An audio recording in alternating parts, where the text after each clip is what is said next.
nos levar, nos remete a essa autoapreciação, nos remete a essa atualizando a consciência da pessoa.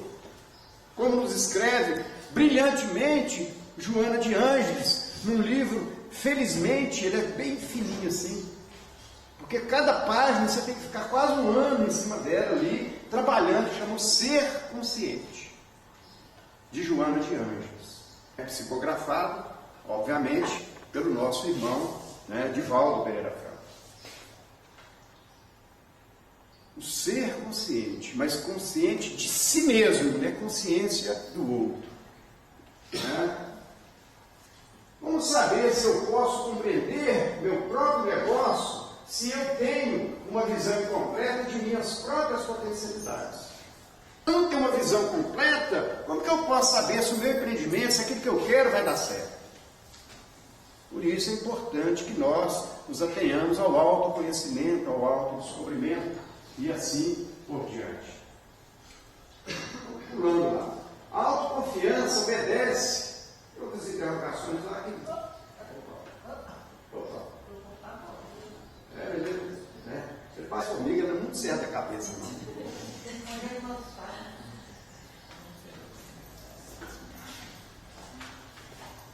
Não, está assim, contrário. Nossa, eu estou dando beijo na alma lá. Calma.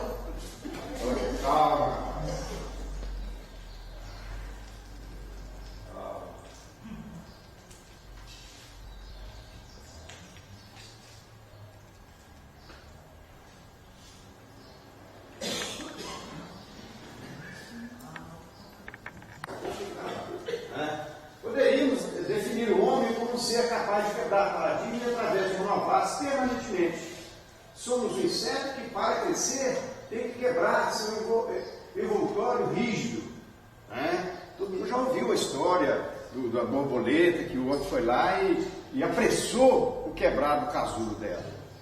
Então nós também precisamos desse esforço, como a borboleta lá, à medida que ela quebrava o casulo, ela fortalecia a musculatura das asas. E alguém foi lá para ajudá-la de uma vez, e ela acabou morrendo, porque ela não estimulou as musculaturas e morreu, porque não conseguia voar. Então nós também temos que aprender que nada pode vir de mãos beijadas, como às vezes a gente escuta. Então nós temos que ensinar os nossos filhos, como ensinar a nós mesmos, a voar. E não simplesmente pegar as nossas asas e oferecer as nossas asas para qualquer uma pessoa que seja. Então no meu trabalho eu não posso, mesmo que eu veja, e às vezes nós vemos o nosso paciente lá na frente, caindo no buraco. Mas eu preciso que ele veja, eu não posso ver para ele. Eu posso emprestar meus olhos para que ele veja, eu empresto os meus ouvidos para que ele ouça, eu empresto a minha fala para que ele se ouça, mas eu não posso falar para ele aquilo que ele ainda não está pronto para ouvir. E nós estamos prontos para ouvir quando nós começamos a mergulhar dentro de nós mesmos e quebrar esses paradigmas, quebrar esses conceitos ultrapassados de nós mesmos. Não estou dizendo da sociedade, não estou dizendo dos outros. Não se rebelar, ser rebelde, raspar a cabeça, encher de tatuagem, virar assim. Não estamos criticando raspar a cabeça e muito menos fazer tatuagem. Estamos dizendo apenas de processos que muitas vezes nós nos rebelamos através da externalização nos nossos comportamentos. Bons anos atrás, raspar a cabeça significava sinal de protesto. Bons anos atrás, de protesto a alguma coisa, a alguém ou a si mesmo. Se rebelar contra alguma coisa. O inseto quer que o outro para crescer. O homem quebra paradigmas rígidos também para crescer. E às vezes, crescer dói.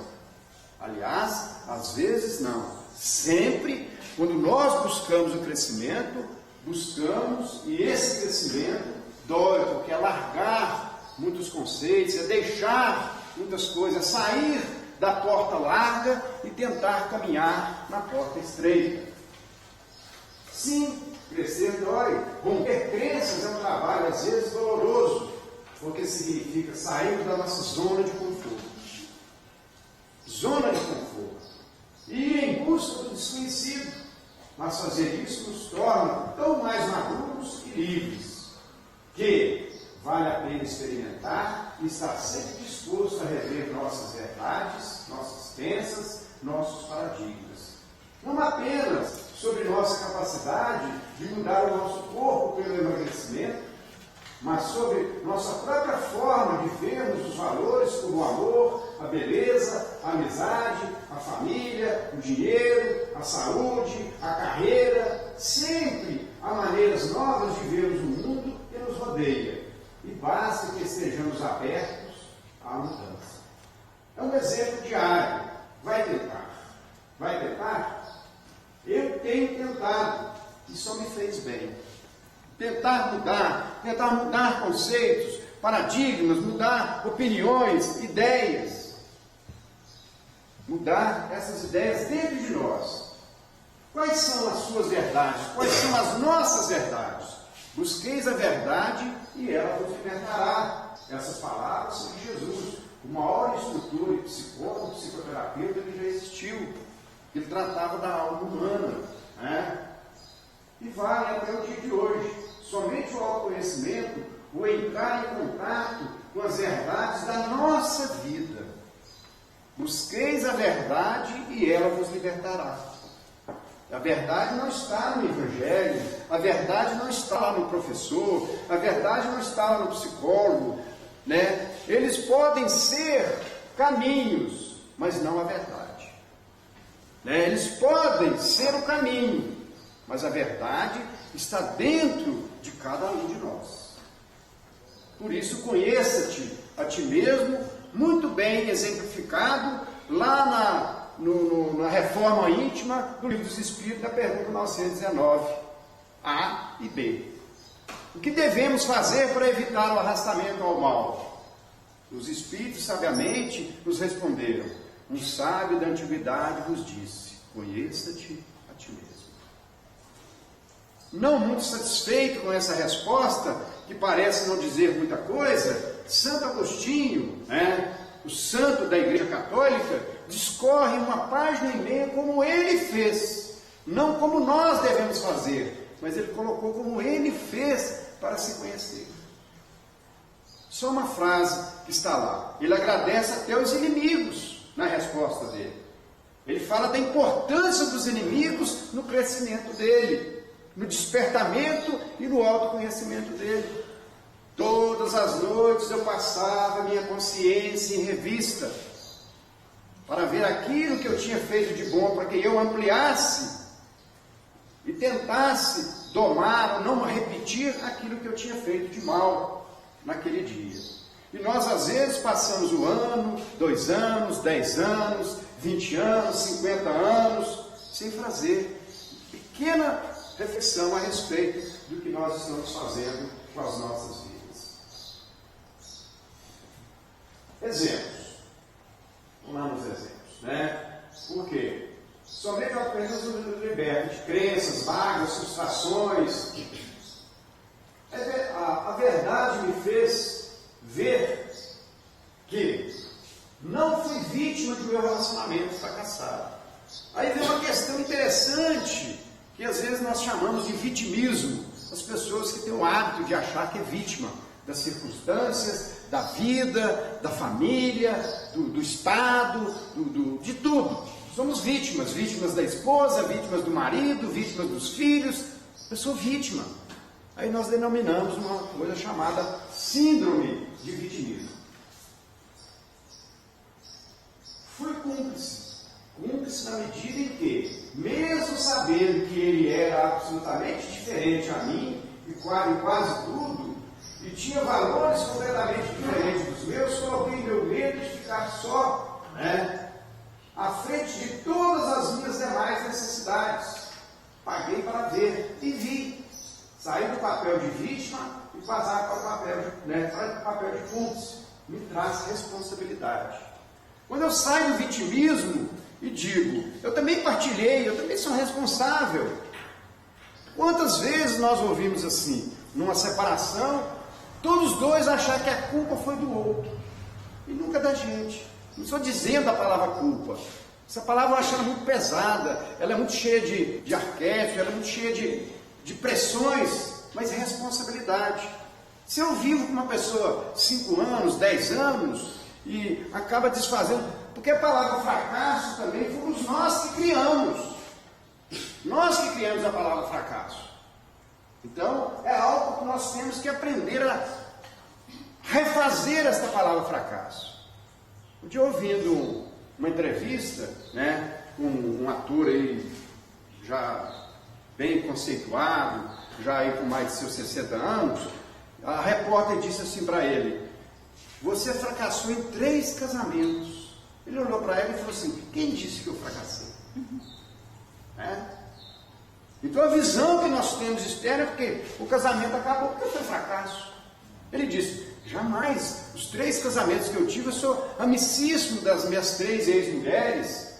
Nós construímos muita coisa junto, nós crescemos junto, mas chegou ao final da Gestalt.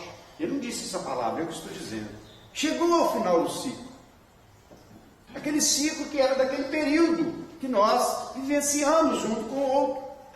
A repórter não sabia o que fazer com a resposta dele, né? Porque ela já estava com a resposta pronta. Você fracassou em 3 relacionamentos. Ele disse: não fracassei. Eu simplesmente terminei o relacionamento e comecei outro. Ele teve coragem de casar 3 vezes. Foi mais corajoso, né?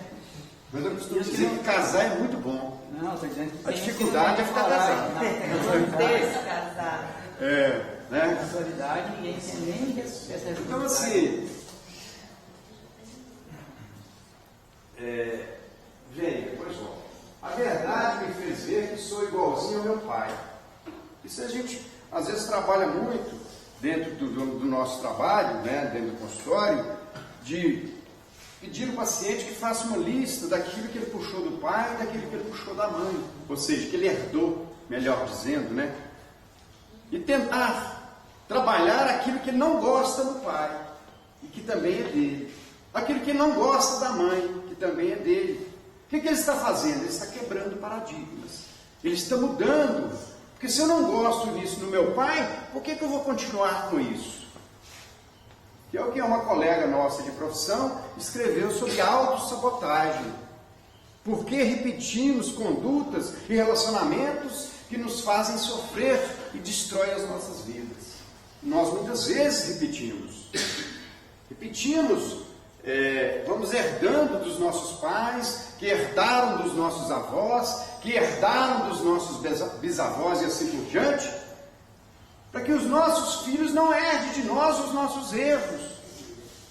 E muitas vezes nós não trabalhamos isso e nos sabotamos em relação a isso. Aí entender isso me libertou de várias mágoas que eu tinha em relação a ele. 2 bicudos não se beijam, diz o ditado, mas conseguem viver juntos, se respeitando. Depois de entender e admitir que muitas das atitudes deles foram as mesmas que eu mesmo tomei anos depois, me libertou de mais uma vez de me sentir vítima. Então, quando eu me liberto, conheceis a verdade e ela vos libertará. Libertará de quê? Daquilo que me faz sofrer, daquilo que me angustia, daquilo que me leva a rótulos. Quando eu construo esses rótulos em mim mesmo, quando eu deixo que as pessoas constroem esses rótulos em mim e eu os admito e carrego-os como se fossem meus. Carrego um rótulo que não é meu como se fosse meu. Ao invés de nós tentarmos trabalhar isso em nós mesmos. A verdade, hoje vivo muito melhor com ele e comigo mesmo. A verdade me fez, outro exemplo lá que eu coloquei também. E finalmente, a verdade me fez ver que sou assim, bonita, uma pessoa bonita. Isso aí não é autobiografia, não. Eu fui buscando lá no horizonte lá, apesar que eu sou uma pessoa bonita, diga-se de passagem, por dentro e por fora. Doa a quem doer.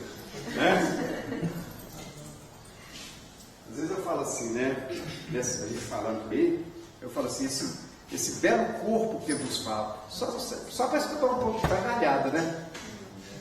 Mas se eu não gostar de mim, quem vai gostar? Não tem esse ditado também? Todo mundo conhece esse ditado? Ou esse ditado? E finalmente a verdade me fez dizer que sou assim, uma pessoa bonita, inteligente, admirável. Preciso emagrecer? Sim, e vou. Mas sou tão humana, tão bela e tão digna de ser amada, desejada e admirada como qualquer pessoa desse planeta.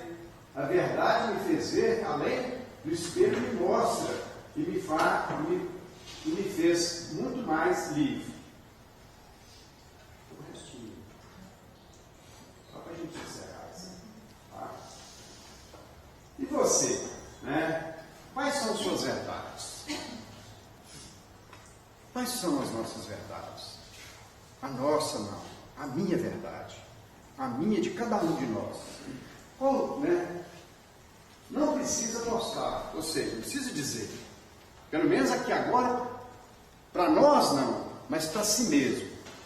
Quais são as minhas verdades? O que eu considero verdade dentro de mim? Mas pare e pense em tudo que você fez na sua vida até então. Pense em quantas vezes você decidiu e a vida seguiu de acordo com a sua decisão. Na maioria das vezes, não somos as vítimas que pensamos ser. Somos livres para decidir o nosso destino e trazer essa responsabilidade para nós mesmos. Nos faz muito mais maduros, serenos e leves de alma. Então, nós trabalhamos isso, quando nós buscamos essa verdade, não é para nos massacrar, como muitas vezes a gente faz. Não é para nos rejeitar e dizer assim, eu sou realmente, descobri, Geraldo, quem sou, e sou realmente uma pessoa imprestável. Sou uma pessoa que não serve para nada. Escutamos isso muitas vezes nessas reflexões. Porque muitas vezes nós esquecemos que nós somos filhos do mesmo Pai. Por isso que nós somos pessoas bonitas. Diz o Marcelo, há uns 200 anos, quando eu fazia faculdade com ele, toda mulher era bonita. Será que você vê isso dele? Basta a gente encontrar aquela beleza. Não é verdade? Às vezes até um defeito, entre aspas, aí, um defeito físico, um olho assim um pouco virado para um lado, outro para o outro, um olho para o sul, outro para o norte, alguma coisa assim, deixa de ser um defeito, aí, de novo, entre aspas, e se torna um charme. Depende como eu faço de mim e das minhas coisas esse relacionamento, como que eu relaciono com isso. Como que eu relaciono, por exemplo, quando eu vejo lá, quando eu tinha 17 anos, que eu perdi 2 pontas de dedo, que me trouxe grandes transtornos, grandes angústias. Depois, quando eu descobri hoje, conhecendo e buscando dentro da doutrina espírita, buscando através do autoapreciação, que era para ter arrancado a mão. Ainda foram complacentes comigo, deixou só 2 falanginhas, embora. Então nós muitas vezes esquecemos da beleza que somos. Então quando eu peço às pessoas, faça uma reflexão sobre si mesmo. Só podemos mudar a nossa vida daqui para frente. Então qual é o meu momento atual? Aí é o ponto de partida. Aí eu falo assim para a pessoa, faz uma lista. Altura, peso, idade, filiação, uma lista sobre você hoje, dia 31 de março de 2013. Aí depois lá na frente você vai clicando, isso eu posso mudar, isso eu não posso.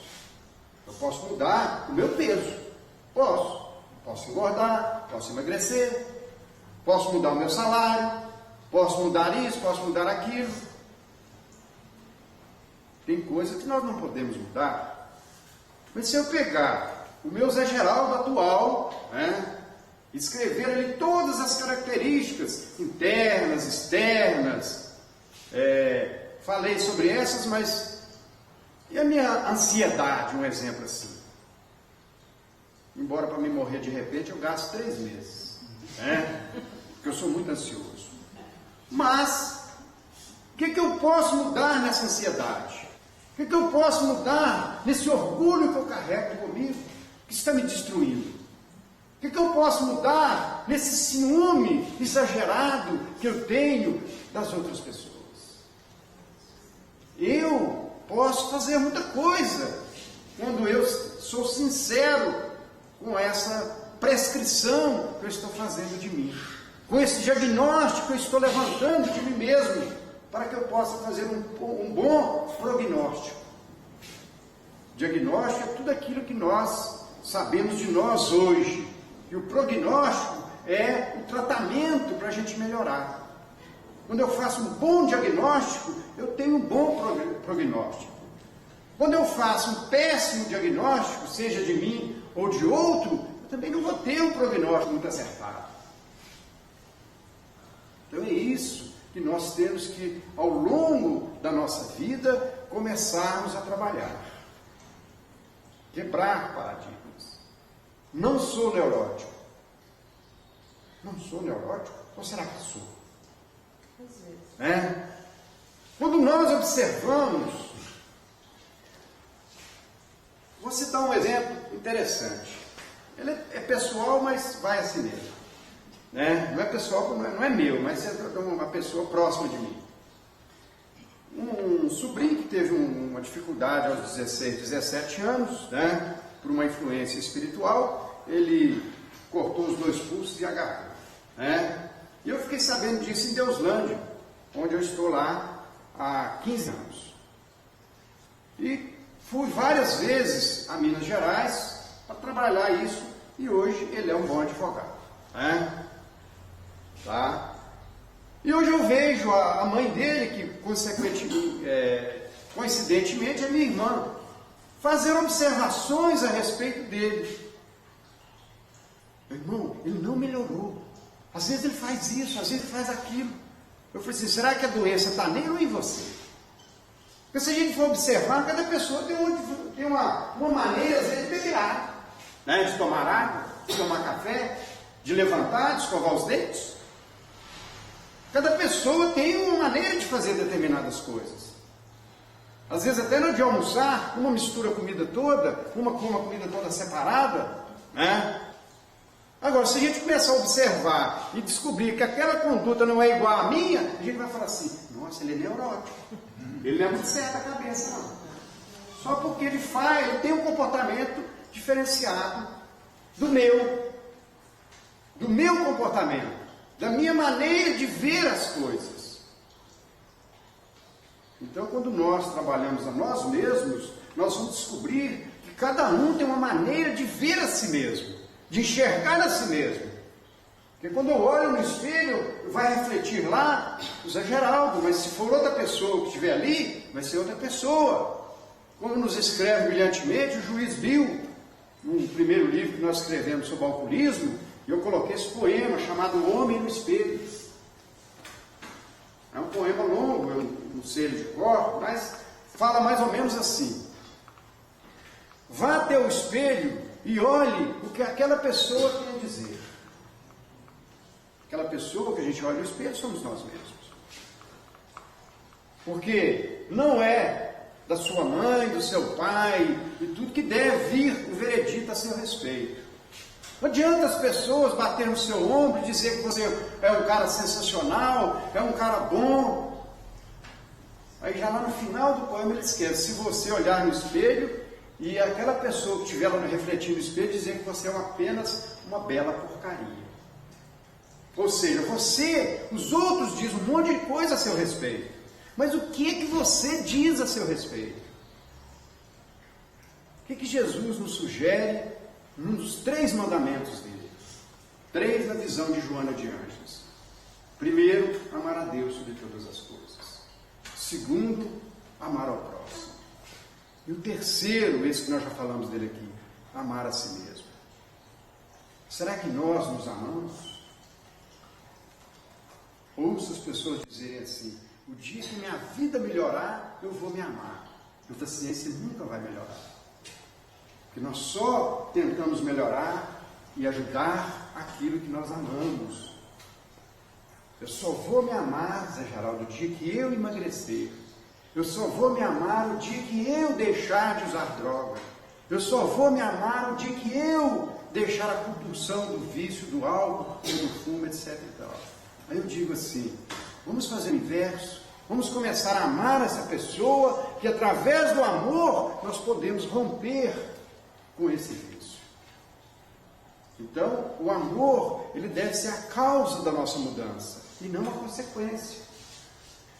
Através do amor que eu busco em mim mesmo, é o que eu posso mudar, e cada um de nós podemos mudar.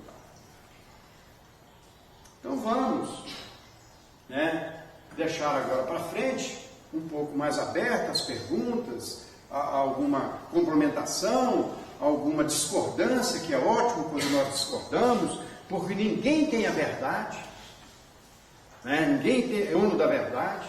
A verdade absoluta vem de Deus, a nossa verdade é relativa. Quando nós escrevemos alguns textos lá no Jornal de Goiânia, não é que é o texto da verdade, mas o texto para que as pessoas possam refletir sobre ela.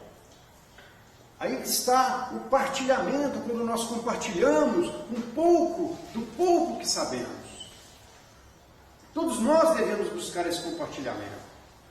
Aí nós vamos transformar o mundo, começando a transformar o mundo que está dentro de cada um. Não adianta eu querer mudar o mundo se eu não mudo o mundo que está dentro de mim.